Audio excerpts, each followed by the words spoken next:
মনে রাখবেন ভাঙ্গা জিনিসগুলোকে আল্লাহ এমনভাবে সুন্দর করে নতুন করে সাজাবে, আপনাকে এমন সুন্দর জীবন দান করবে, যারা আপনাকে নামাতে চেয়েছিল তারা আপনি পর্যন্ত আর পৌঁছাতে পারবে না। সুবহানাল্লাহ।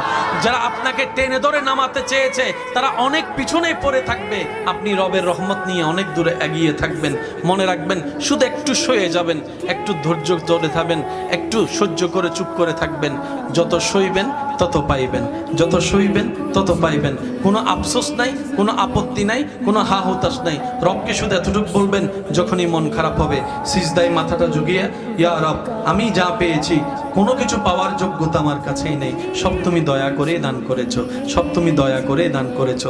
একটা জিনিস পাওয়ার যোগ্যতা আমার নাই, এই চোখ পাওয়ার মতো যোগ্যতা আমার কাছে নেই, এই কান শোনার মতো কান আমার কাছে নেই। আল্লাহ, কোনো কিছুরই পাওয়ার যোগ্যতা নাই, তুমি দয়া করে দেখার জন্য দুইটা চোখ দিয়েছো, তোমার দরবারে শুকরিয়া। সুবহানাল্লাহ।